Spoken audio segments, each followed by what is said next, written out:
So, hello, my dear friends. I'm sorry I'm going to be speaking in English. I speak Italian, but not Spanish, unfortunately. I'm learning, though. I'm a lifelong learner, like you are, I believe. And hello to our friends out there in the cyberspace. You're very welcome. So, today I'd like to present to you a three-step method that I have created that can help you to overcome fear, frustration, anger, and anxiety. Now, do any of you here sometimes feel anger? Just raise your hand. Yeah. Do you lose it sometime? And you're like, what did I say? I shouldn't have said that afterwards.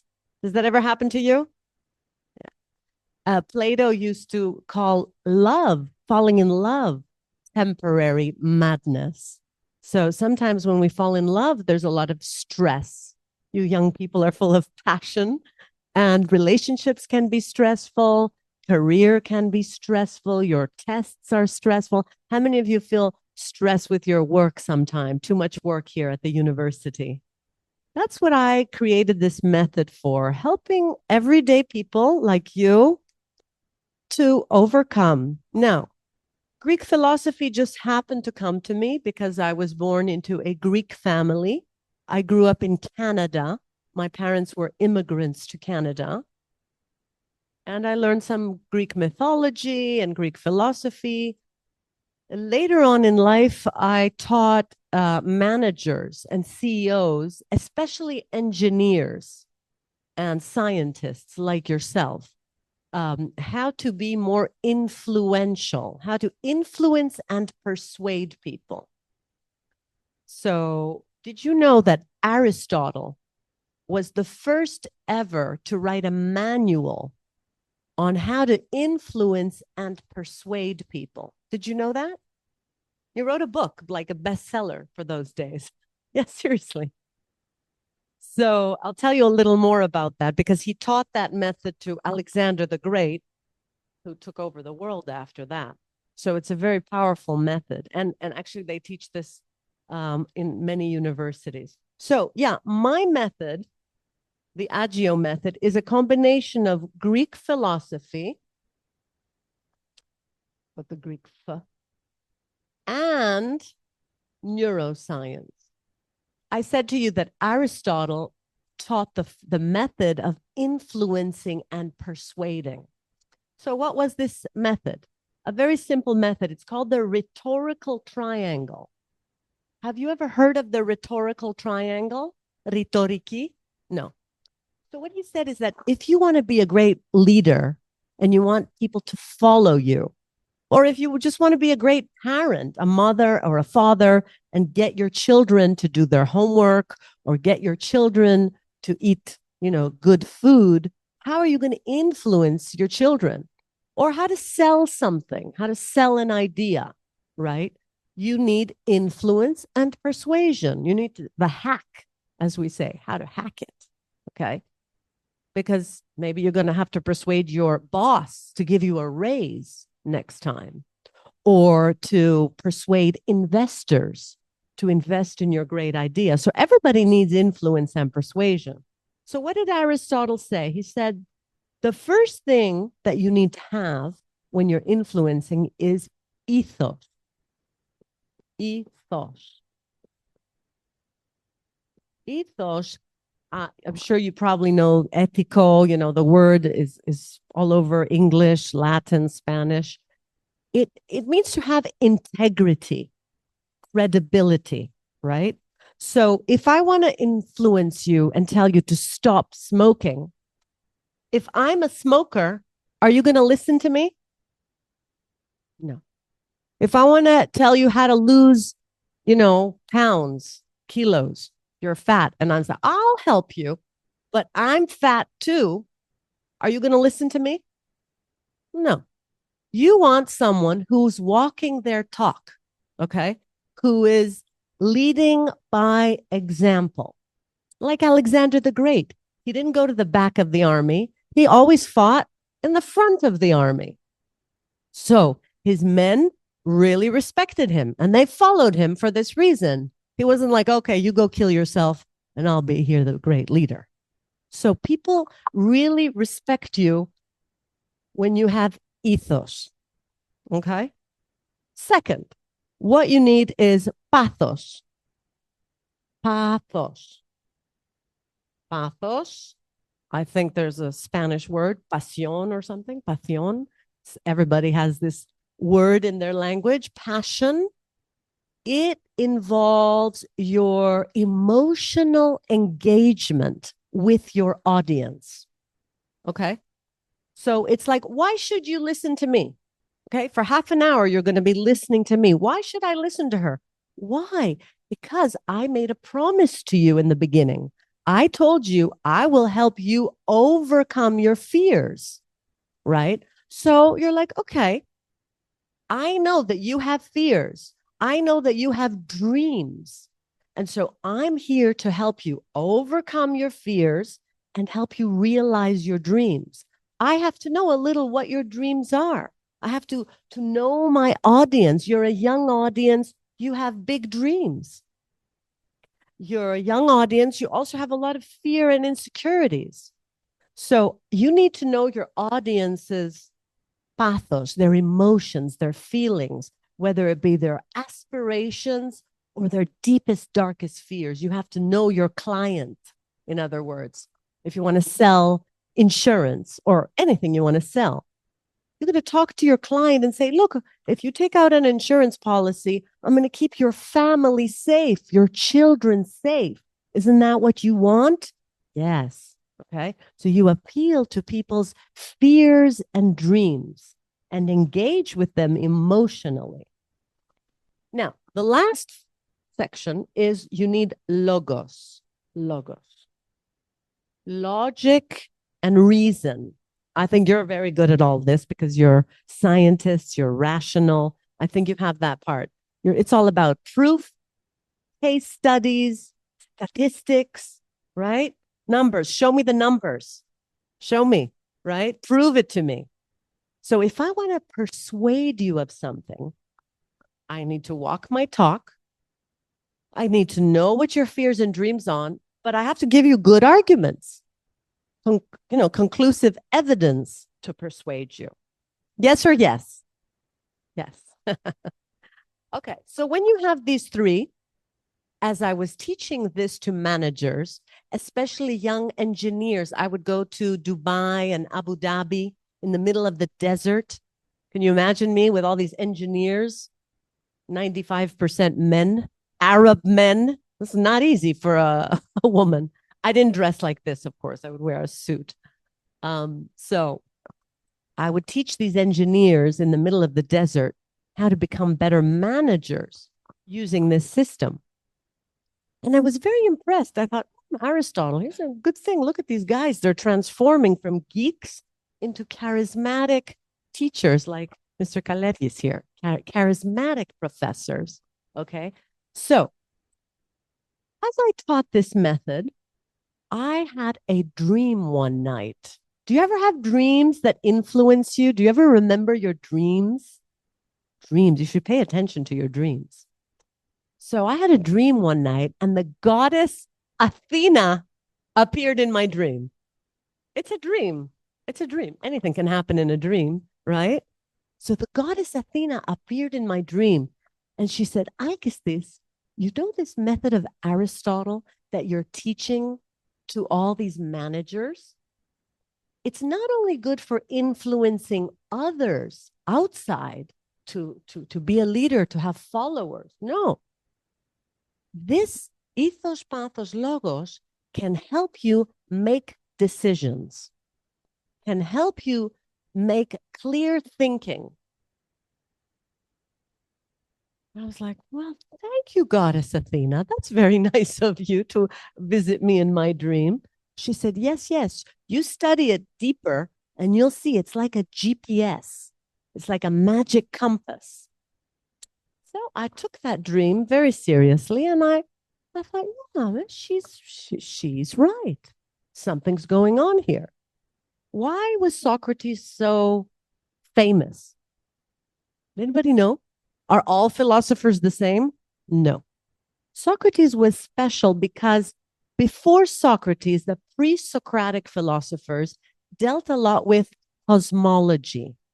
How does the universe work? Why is there a solar eclipse? More scientific.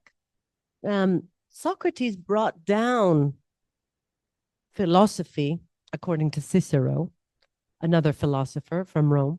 He said Socrates brought down philosophy from the heavens to the people. So Socrates used to go around asking people about their life and happiness. What are you going to find happiness in your life? Are you living a good life? He was interested in this. Now, this might sound very normal for us today, but in ancient times, this kind of thinking was revolutionary. Okay. In ancient Egypt, for example, you didn't think much of, am I having a happy life or not? No, you just got to work as a slave, okay? Or a priest or whatever you had to do. People didn't have time to question, am I happy? How can I find happiness? So Socrates, you might say, was like a kind of psychologist of sorts. And he used to go up to people and question them, cross-examine them, almost like a lawyer. That's why he made many enemies. At some point, they even gave him poison. They couldn't stand him anymore, okay? Because he went up to people and really bothered them with questions about their life. Like, you're studying science. Are you sure you want to study science? No, really. Are you sure? Maybe you'd be better off being a businessman or a businesswoman or an entertainer. Are you really here because you want to be here? Or are you here because your parents want you to be here? Or because you think you're going to make some money? Okay. Socrates asked these self-reflecting questions to people. So one day, Socrates was walking in the Agora, the city center, walking around under the Acropolis. It's a warm summer evening, smell of jasmine in the air, sunset. Someone rushes up to Socrates.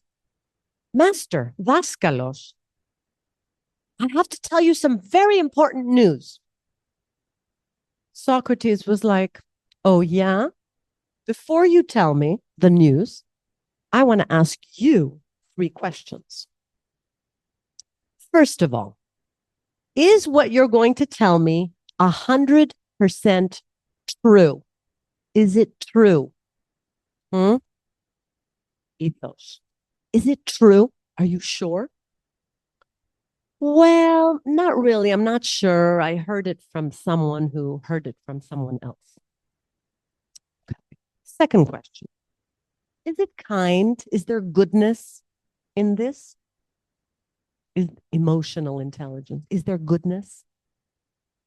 No, not really. It's actually some vicious piece of gossip about one of your students, about their love life, who's in love with who.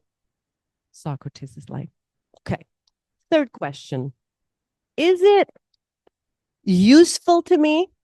Do I need to know this? Is it going to be useful? Is it going to be practically useful to me? No, not really. It's just gossip, really. Okay, so it's neither true, nor kind, nor useful. No, thank you. I'm not going to listen to it. So you see how these 3 principles are represented in this anecdotal story. So what does it tell us? It tells us that Socrates is telling us to filter our thoughts. In other words, don't always believe what you're thinking. Don't always. Do you believe everything you think? I thought it must be true, right? Have you never been proven wrong? You have. So you have to question your thinking. This is critical thinking.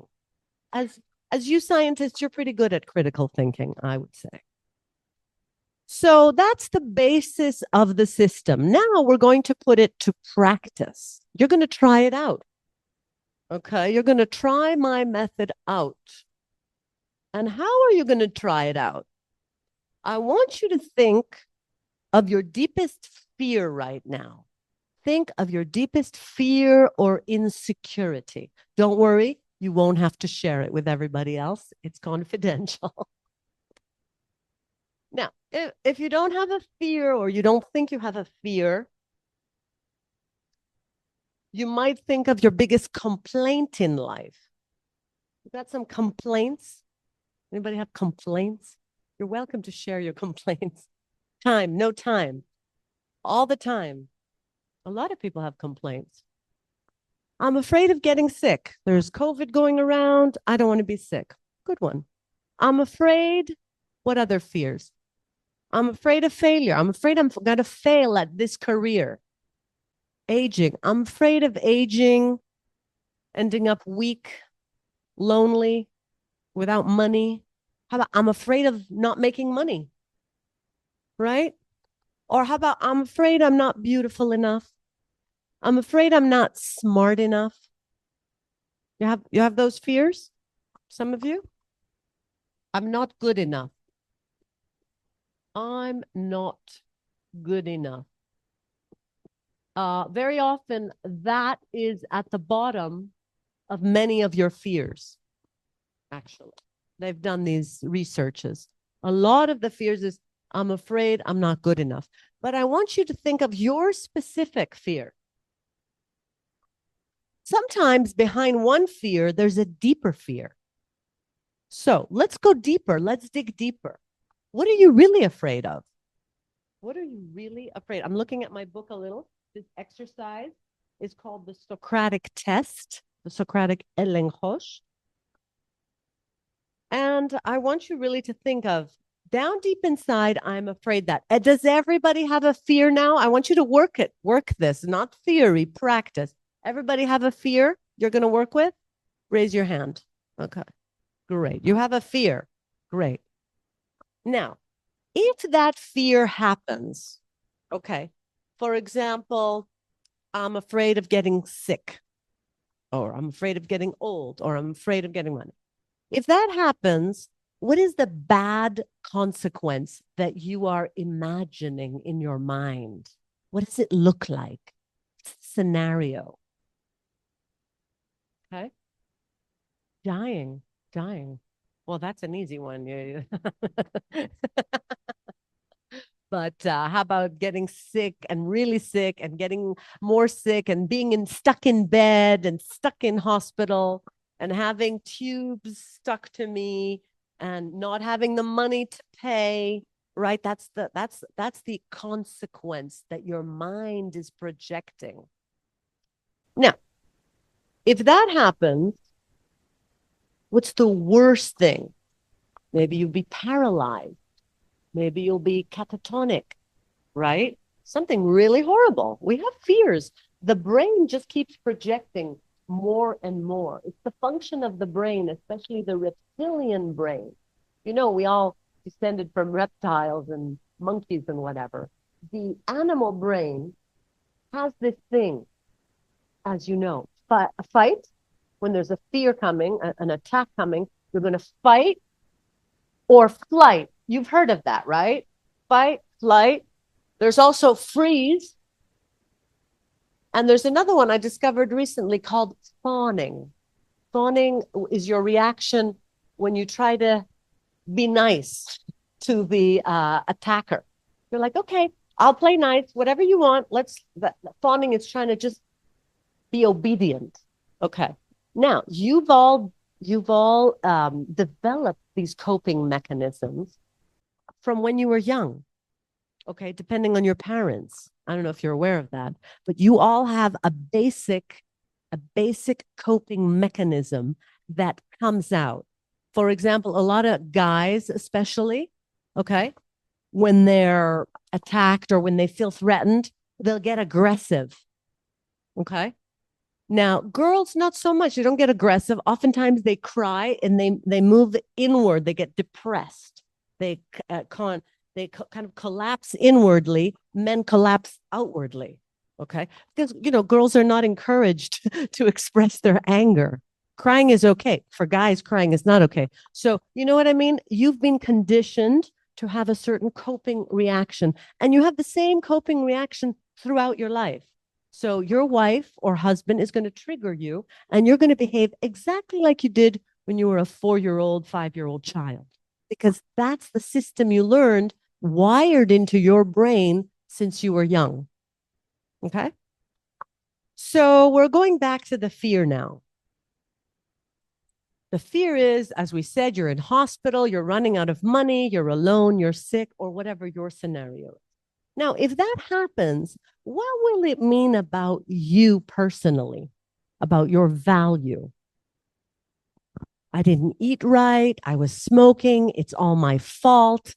Look at this. It's a terrible scenario. You're building up these horrible scenarios in your mind. What to do? The best thing is to pass it through the 3 filters: ethos, pathos, logos. Is it true? Is it 100% true that you're going to get sick and die in hospital? Is it 100% true? Or do we lie to ourselves sometimes? You have to ask yourself, when you're having these fear thoughts in the middle of the night, you're sleeping, you're waking up in the middle of the night, you're going, is it true? Am I really going to die? You know, I was in Machu Picchu 2 days ago, and I got so dizzy up there. I had fever. My nose was like this. And I was like, I'm going to die. I'm going to die up here. I'm going to die up here in Peru. All this, what's it called? Dramatizing. Dramatizing. Drama. It's also a Greek word. Drama. Do any of you ever dramatize like that? Right? Right? A lot of you. You dramatize. You dramatize. You have to be more stoic. Stoic. Do you know about stoic philosophy? Be more stoic and say, no, no drama. It's not so true. I'm not dying. I just have a stuffy nose because I went to Peru. Okay. So this is, we dramatize. What else? We personalize. We over personalize. Okay. What? My boyfriend's not calling me. He must be with another woman. It's all about me, right? It's about me. No, he's got a business appointment. Relax, chill. You know what I mean? Be more stoic, more cool. Okay. So this is how it's called cognitive dissonance. Cognitive dissonance.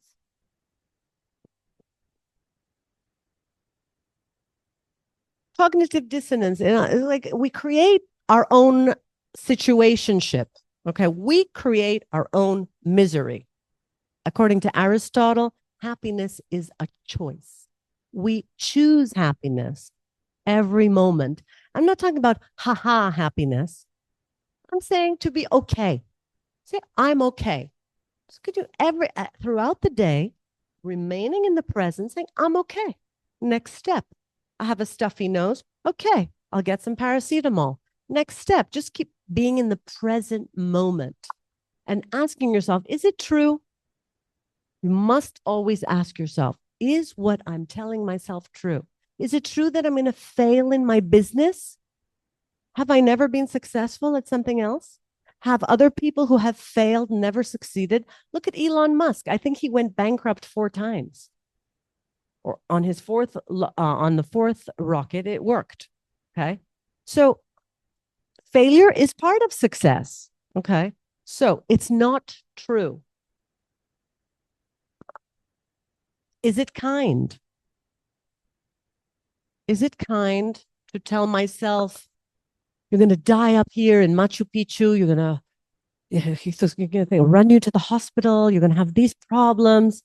Is it kind when I say that to myself? No, it's not kind. It's mean. It's like slapping yourself, whipping yourself.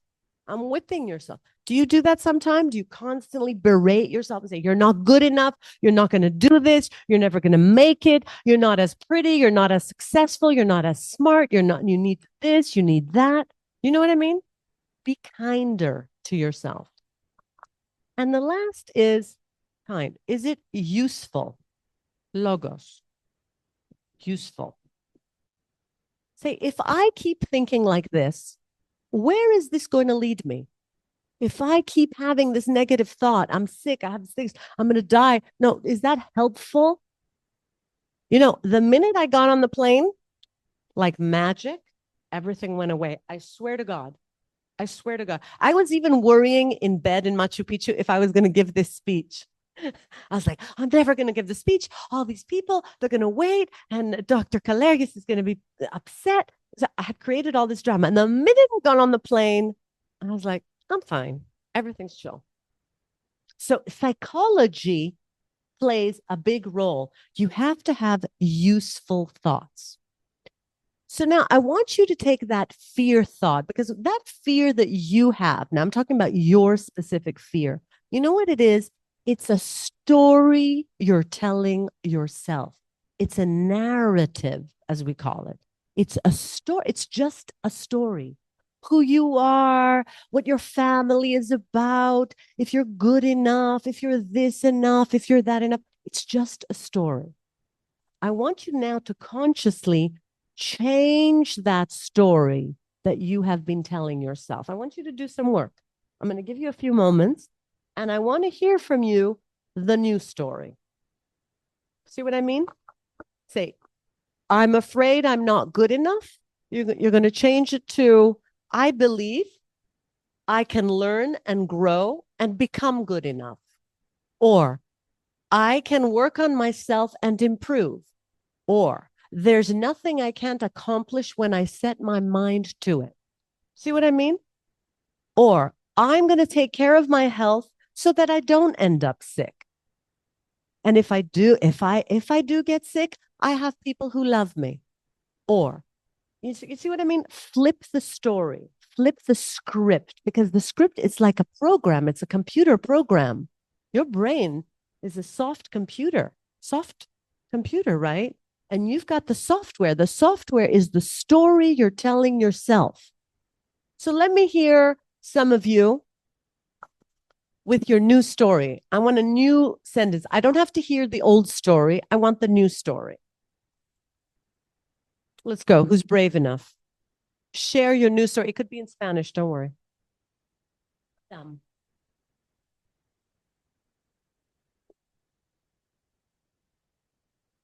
I believe that if I work hard enough, that I will become a doctor and a really good scientist. Please give this lady an applause.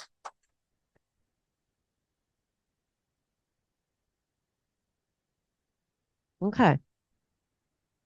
In fact, if you want to make it stronger, you can edit that program and say, I'm on my way to becoming a great doctor and scientist. It's happening. Not I wish, I want. I am becoming. I am learning. I am growing. You see? Because if you want something, say, okay, let's try another one. Give me another one. I want a gentleman now. Caballero. I love that word, caballero. Do you all ride horses to work here? Do you all come on horse? I love that. You, gentleman in the purple shirt, you look pretty smart IQ. What's your new story? Let me think. Just whatever. Don't worry. You can't go wrong. Just try out a new program. No mistakes here. We'll help you out.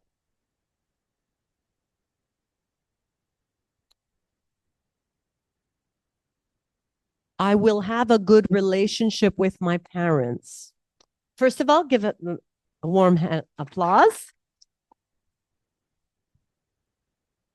Because we reward effort here. Okay. So I will have a good relationship. Now, what did I say? Try not to put it up in the future. Say, I am working. My relationship to my parents is being improved. I am improving my relationship to my parents. I am improving my reactions to my mother's words. I am becoming, I am growing, not I will, okay, or I want, I am having. Has to be present continuous. Come on, it's like a game. Who else? Who else? This beautiful professor here. Do you have a new narrative? Yeah, it's you. I'm working on being a great dad. I'm improving my dad skills every day. I'm learning to become a better dad. Every day I'm improving. Not I want to be. I want to be a millionaire. No, I am a born millionaire. And I'm just doing my thing. You know what I mean? I'm learning and growing into the millionaire I was born to be. See what I mean? I want you to stretch yourself a little. Stretch, stretch. Who else? Another lady. How do you say lady? Caballero is the man. Dama. What's a dama? This lady with the red hair. You have a new story? I'm becoming the woman I always dreamed about. And you can be even more specific. Please, clapping, please, audience. Right? I like that. I'm becoming the woman I always dreamed about. Um, I am a strong, powerful, peaceful woman. You can add the actual qualities you want. You see, you're running a program, guys, in your brain. Your program, the more specific it is, the better. The more specific, the better. I am earning $10,000 per month doing what I love in science and technology. How's that? That's very specific. Rather than, I would like to do science and technology and be successful. What does success look like to you? Put that specific program. Yes or yes? Yes. How about the lady in red? Do you have a new story?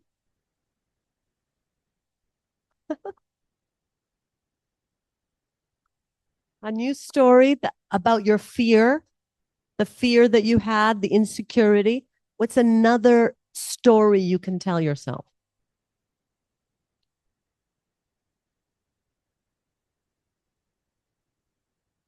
I'm becoming a more positive person. Please give her a hand. Now, do you notice the body language? Your body language has to be aligned with what you say. How's this? I'm becoming a more positive, confident person, or I'm a strong, powerful woman and can take care of anything that comes my way. Which one do you feel aligned with? The second one. So it's not only about the words you tell yourself, you need pathos. Pathos, you have to believe in what you're saying. Now, you might say, yeah, but I guess I'm not a millionaire yet. How can I believe that I'm a millionaire? So I'll say, I'm a millionaire making money from my scientific formula. Or I'm on my way to being a millionaire. You know, it depends how you say it. Okay. You have to work this stuff. It's not only about getting your master's degree or your PhD, it's all about believing in yourself and aligning. That's what ethos is about. Ethos is integrity. You know, because what happens, most people, they're saying one thing, they're thinking another thing, and they're doing another thing. This is broken up. You are broken up. You are not powerful. You're not standing in your power. You're not aligned energetically, physically, mentally, all that. Okay. So make sure you're aligning to your thoughts. Now, as I said, part of you, and here's a little the neuroscience. How does the neuroscience? I promised you neuroscience. I'm getting to the neuroscience. How much time do we have left, Dr. Kalergis? So 20 minutes. Okay, we have some time to go into the neuroscience because you might say, okay, Alkistis, I came up with a very positive statement like I'm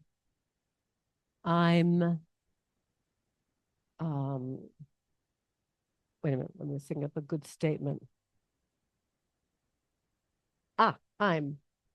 I'm a super fit multimillionaire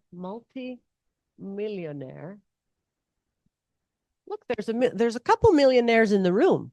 I don't know if it's going to be you. That's going to be up to you. No, it's not embarrassing. Sometimes it's embarrassing. It can be embarrassing to be a millionaire, but that's another story. I'm a super fit multimillionaire transforming lives. Lives in a positive way.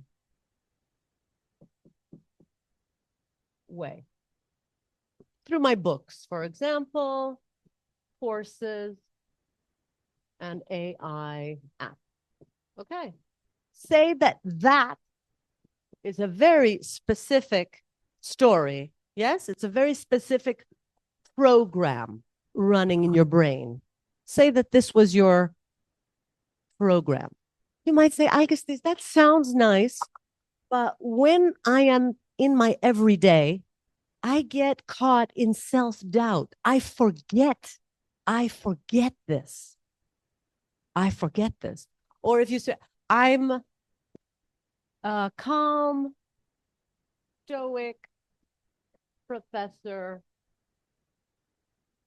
blah, blah, blah. Okay. You might say, I forget it during the day. What am I going to do? How can we implant this program deep into your hardware, into your software? How can we do it? Does anybody know? How can I take this positive thought and implant it so that it becomes who I am? Any ideas?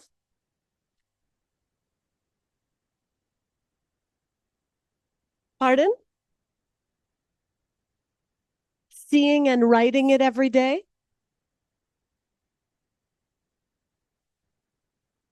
Actually, writing has been scientifically proven to ingrain thoughts. Like that's why you take notes in class. When you listen to something and you write it down, it works twice as much in the brain. Very good. What's another way that we can make these new programs stick so that they become who we are? Pardon? Doing them. But we forget. I'm talking about how we forget. Saying it out loud. Very good. Hand of applause. And she's answered twice. All right. I like it. Girl power. Saying it out loud. The church says that, repeat your prayer every day, repeat, repeat, repeat. Slow brainwashing. Hello. Because guess what? You brainwashed yourself already. You are already brainwashed. What you watch on television, what you grew up with your school, what your mommy and daddy told you, you're totally brainwashed. At least now you can begin to take over your own brainwashing and start the program you want. I mean, your parents did the best they can. Love your parents no matter what. They're doing the best they can. They had other stuff from their parents and their grandparents. Everybody's carrying the wounds, the trauma. Okay, they're all doing their best. My father went to war against the Germans when he was 15. He had a lot of stress, passed on a lot of the stress to my mother. He hit her.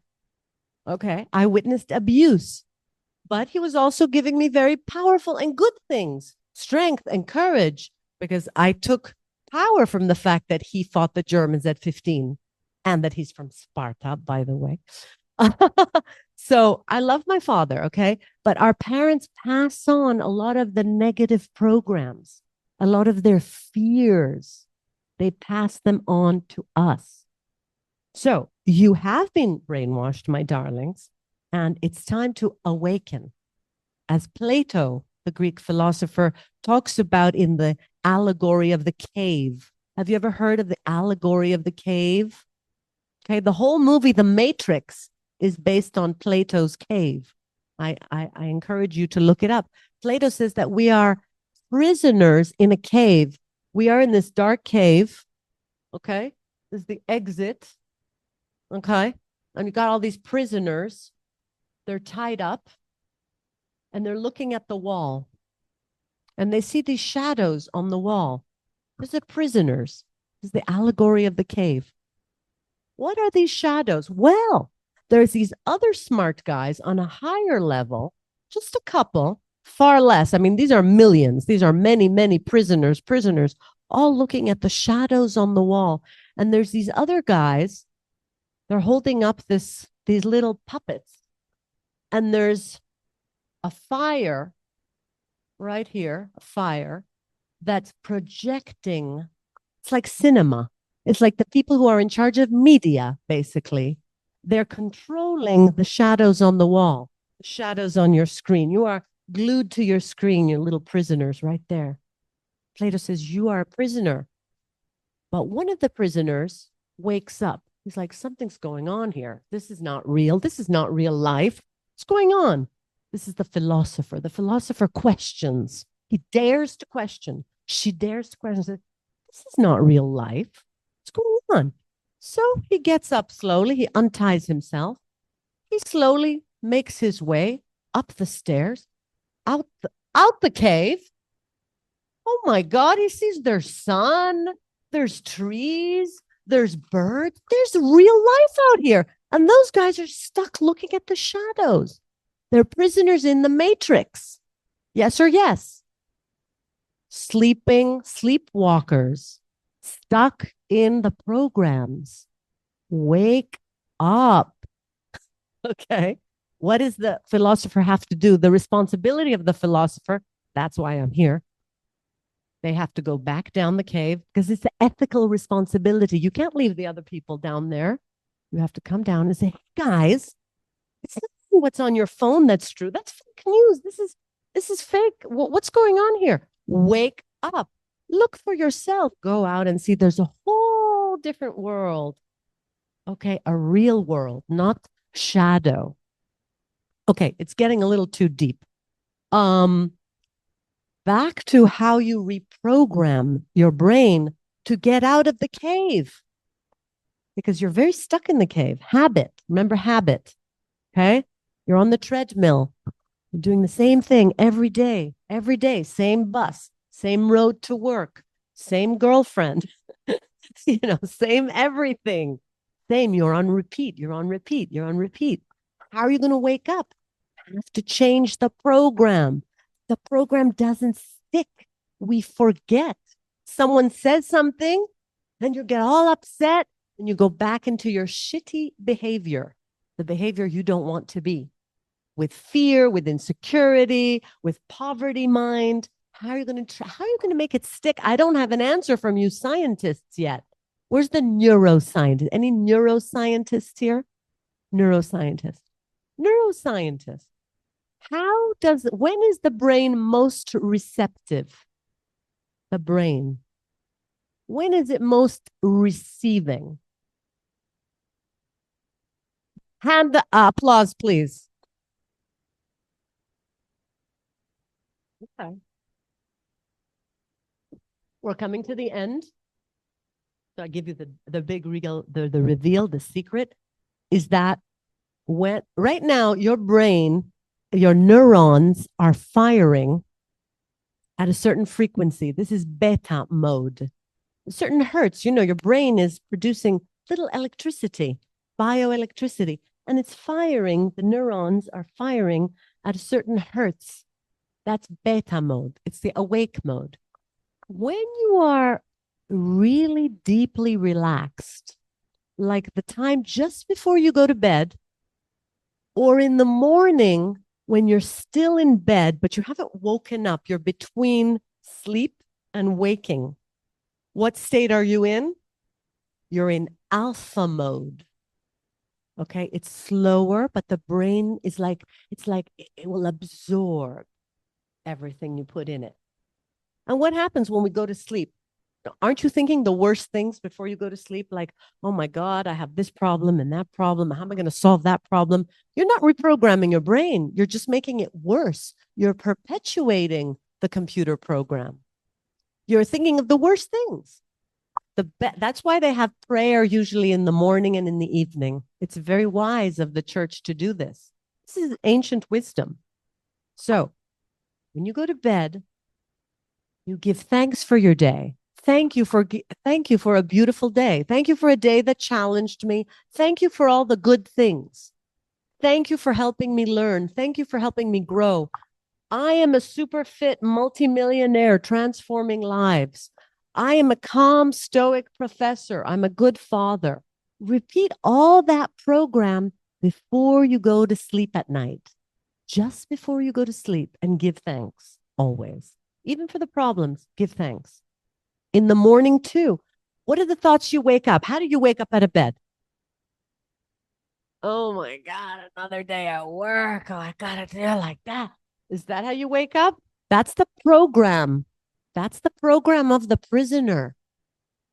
Instead of saying, God, thank you for a new day. Thank you for a beautiful day. Let me put this coffee. Let me see the sun.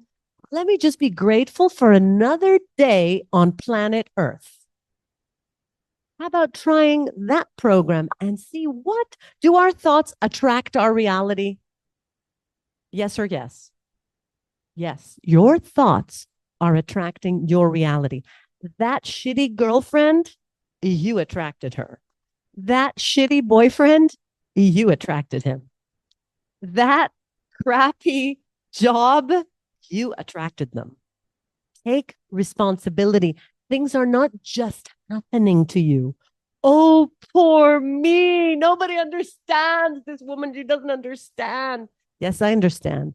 You have to understand that like attracts like. You're attracting these things from your thought. You are creating your reality.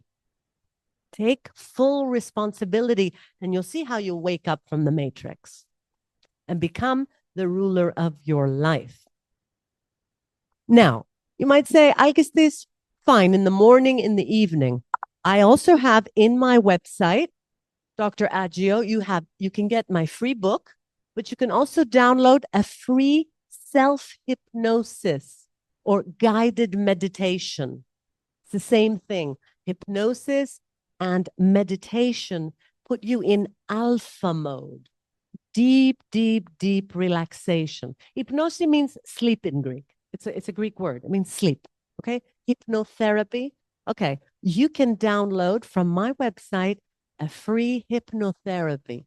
And what happens in the hypnotherapy? It's going to tell you something very relaxing. You're walking along the beach at sunset, a beautiful scene.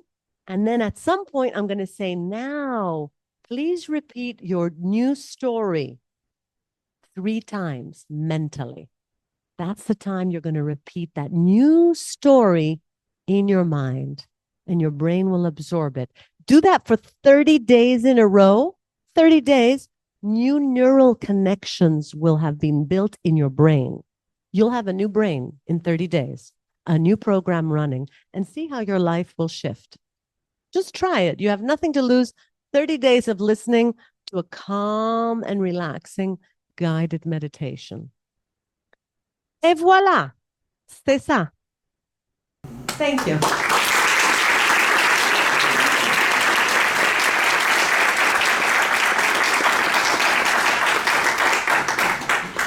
Thank you very much, Dr. Agio. We have time for some questions. Tenemos tiempo para preguntas. Okay, Professor Bono. Thank you very much, Thank you for your amazing, inspirational talk. My pleasure. I have 2 questions about your method. In what we were talking about the last thing, how do you can fit your good story, your statement, your positive statement in your brain? What is you mentioned a little bit about the role of meditations, about what specific kind of meditation? Okay, let me give you the order. The order is, I have a fear thought. I ask myself the 3 questions. Is it true? Am I 100% sure that it's true? Or is it some thought I picked up from my mother or my grandmother? Is it really true? You know, women can't be president. Is it 100% true? No, there have been some women presidents. So I can be president if I want. Okay, it's true. Is it true? Is it kind? Is it kind of me to keep thinking this thought, this limiting belief? No, it's not kind. Is it useful to me if I keep repeating this? No, it's not useful. So let me make a new story now. I make the new story. Once you have the new story, you have to implant it in your mind, either through writing it every day, speaking it every day, painting it. I've begun singing it. Singing is very useful because it goes in the subconscious, but you can use any meditation, guided meditation, relaxation, or just before you go to sleep, repeat that new story. And how do exercise allows or improve this fixing of, of your statement and your new story? How do you create a new story? No, how exercise help aid for the believing in the new story? Ah, this is a good question. You see, when you're in a state of deep relaxation, especially my guided meditation, the logical part of your brain is a bit turned off. Okay. It's put to sleep. That's why the brain is very receptive in meditative state and say, yes, I'm a super fit multimillionaire transforming lives, or I'm a super scientist working on a new revolutionary cure. So when you're in the hypnotic state, when you're in alpha mode, your brain just is more receptive. There's not that, but no, it's not true. What are you talking about? I'm not 80 kilos. I'm still 90 kilos. No, when you're half asleep, the brain accepts it better. And you say, I'm 80 kilos and I'm exercising every day. Okay. You don't just say the magical result. You have to say the how. Your new story has to say the how. I'm a multimillionaire. What? Just like that? No, I'm a multimillionaire who is creating a project involving an AI application. You have to say the how. All right. It might not have happened yet, but you're preparing your mind to allow that to happen. Just saying that that's why the hypnotic state is a receptive state. There's less critical thinking there. Okay. I hope I answered. All right. Please. Thank you for your talk. I'm willing to believe, and I want to believe that this method could work. It looks easy, no? However, do you have a way to measure the success of the method? Do you have the data? No. If you go to my website, I can only show you all the testimonials. I have over 100 testimonials on my website, including some very important people like Steve Wozniak, the co-founder of Apple, loves my method. He actually wants to be an ambassador of my method. So you could look at the testimonials. Thank you for that question. Let's see what my students, and I would like very much, if you like, to go to my website after you've tried it for 30 days and put in the contact form your positive results so that I can share them. All right? Is that good enough? All right. I would love to do some scientific day. You want to set up an experiment with the 50 university students? Please.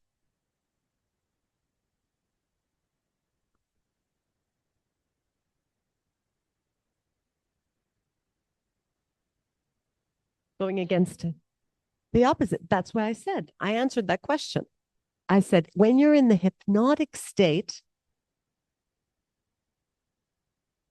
your brain is simply more receptive. You have to relax enough and support yourself and say, yes, this is possible. It's happening. In the night, or when you do it's okay. When you see the old program, this is a very good question. When I see the old program kind of creeping in, it's like a thief. You have to see it like a thief. It's a burglar in your house. But in your house, imagine your brain, it's like a room. And the thief comes in and steals. It comes in and tries to throw in it tries to steal your energy. So, no, you're not going to be wealthy or successful or healthy. You're so overweight. You're never going to lose that weight. What is that? It's a self-sabotage. It's a little self-saboteur. What do you do when you catch a thief? Do you suppress it? No. It's all about mindfulness, awareness. You're like, huh, see, hello, old friend. You must never try to suppress and say, I didn't have that thought, or stop thinking that thought. No, be gentle. You have to be the master. You know, you're a Zen master here. You're like, hello, you again. You know, speak to it. It's a person in your brain. It's really a person in your brain. It's a subpersonality. It's a part of you. Don't throw it away. Don't suppress it. Don't say you're so stupid. No. Say, hello. Can I help you? You will say, yeah, you're not capable of losing 20 kilos. Say, find that very interesting. Be a scientist. Like a scientist, say, that's interesting. But you don't let it, it's not you, it's a part. You're the master of your thoughts. Okay. You have to treat it like someone coming in your room saying, let's do this. And you're like, no, thank you. Thank you, but no. That's awareness. It's awareness. Lovingly say, thank you. I'm going to take you out of the room now. Right? You don't have to attack your own self. Don't attack, because it's trying, you have to realize this part of you is trying to protect you. It's trying to protect you from disappointment, loss, embarrassment. So you're like, thank you. I know you're trying to protect me, but I got this. But the first thing is to realize it. Most people, they don't realize that this person has, Plato used to say it's like a mutiny. There's the captain on board, and the sailors, the many sailors, they're trying to take the captain's position. So when you see a sailor trying to take your position, you're going to be like, no, thank you. I'm the captain. But you have to watch it, because the sailor sometimes goes, you don't even realize it's there. And he's become the captain. You don't even realize it. That is awareness and mindfulness. And it's very hard. It's hard. It takes practice. It takes practice, because we're stuck prisoners of habit. It's inner work, guys. It's inner work. And no matter how super successful you become, unless you manage yourself, you can make the money, but you're going to lose it too. Any more questions? I think we have time. Thank you very much for your talk. Yeah. I'm agree with Dr. Andres here that we would love to see some data. Okay. If you want to have a Let's do collaboration it. here, no, that would Let's be do it. fantastic. But I also appreciate a lot the value of the testimonials. I think like a qualitative kind of way of doing research. So in those testimonials, because I'm assuming that most people use this, they are neurotypical people. Yes, exactly. So what happened? People using this with neurodivergent people, or people that have endogenous depression, for example. The worst, the brain works a little bit different there. But they also need a second person training them to this. Train people in my method. That's one of my goals, is to train people. And if you want to connect with me online, I would be happy to. My whole program is free anyway. Even the online course is free, which is me in video, just explaining what I'm explaining. So whatever you want, I'm open to any collaboration. I would be honored. And let's help make Greek philosophy more popular. It's not something just for old men in, white robes. Philosophy is it's a healing. It's a healing way. Well, also, thank you very much for your vision and your passion in this subject. So I don't want to change the method, but I do see something. I do see something that would be very positive from Confucius. So there's a very good saying I always teach my students that, if you hear it, you forget it. Entró por un oído, me salió por el otro, in Spanish. It comes in here. I saw it and I remember. So it gives value to what you said, to the vision. But then there's this groundbreaking thought that he says that I did it and I understood it.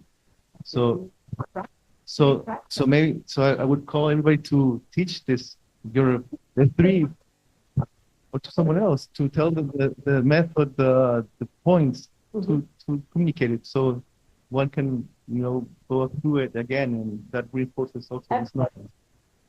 Want to go over it in written form as an ebook, but also as an online course for free.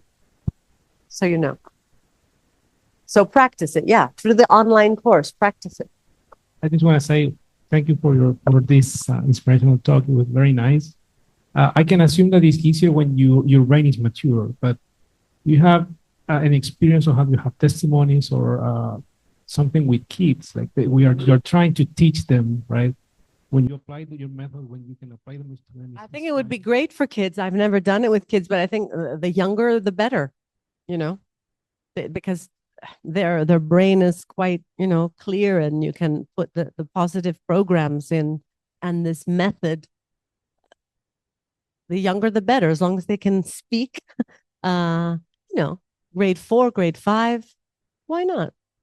Grade 6. Yeah. Try it out on your kids. Pregunta a los estudiantes. ¿Alguien quiere preguntar algo allá? Fondo, te paso el micrófono, dame un segundo, déjame correr. I love questions, by the way. I'm like Socrates. Love questions. Thank you for your talk. So I was wondering a little bit about the context, because I know this method is basically looking inwards and then changing your reality based on that. So I was wondering whether there's some like advice or something, because sometimes our context is what shapes our reality. So yeah, it's kind of a reflection based on I think that's a good question. Look, as the Stoic philosopher Epictetus says, it's not events that upset us, but our interpretation of events. Okay? It's not events that upset you. It's your interpretation. Someone is shouting at you. Is this a bad or good thing? It could be very good. Could be very good. It's what story you're making up in your own brain. It's what story you're telling yourself about that. You have to become very resourceful and create stories that bring you up and don't bring you down. You have to understand reality in a way that you are always learning, always growing. Okay, there's no failure, only feedback. So something looks bad. You know the famous story that I don't know, someone is riding a horse and they break their leg. And they say, "Oh, this is a terrible thing." But then you know what? There's war, and the government starts collecting people to go into the army. But because you have a broken leg, you don't have to go to war. So was breaking your leg a good thing or a bad thing? Breaking your leg saved your life. So Socrates too used to say, "Uden kako amiyes kalo." What does that mean? Nothing bad happens that doesn't have some good in it. The Chinese say it too. Okay? Problem, opportunity. They have the same caricature, the same graphic, calligraphy. Problem is an opportunity. And you have to start telling yourself the new story, right? You are the one creating the problems in your brain. Stop blaming others. How are you responsible for the story, the way you're interpreting? Every problem is an opportunity. Penicillin was discovered like this. Okay, it was mold. And then science is the greatest thing with science is that a lot of accidents in science have turned out to be blessings and breakthroughs. Yes or yes? Yes. So this is how you have to start thinking in your life, that every problem is an opportunity. Every problem is here to teach me something. If I can learn something from this, I will say thank you. Thank you to my ex-boyfriend who was a jerk, because he taught me what kind of man I don't want. So I didn't say, screw you. I said, you know what? Thank you. I learned a lot. Bless you. You know, I'll never say, you know, go to hell. I'll say, thank you. What? It's like manure, you know, manure, fertilizer. Some people will say that's cow shit. Other people, they take the cow shit and they plant vegetables in there. So what are you doing with your in your life? Are you saying thank you? Are you always saying thank you? I'm grateful. This is how you're going to turn into gold. It's up to you. It's nobody else is going to do it for you. No guru, no magic, no miracle. You are going to transform your situations that you have attracted. Remember, you have attracted it. To say, now, how am I going to learn from this? How can I benefit from this? How can I benefit? And even better, how can everybody else benefit? Problem, opportunity. What more can I say? Any more questions? We can go on. Anyway, if you'd like to connect with me on Facebook, Instagram, you'll find me at AGIO TV. I'm on YouTube. I'm everywhere. You can't get rid of me. And I'm happily open to you practicing the method, doing a control group, please, for any issue. And I'm available online. And I'd love to come back again next year. My cousin happens to be the ambassador, so I have a free house and very nice friends at the embassy, so I can come again. Thank you.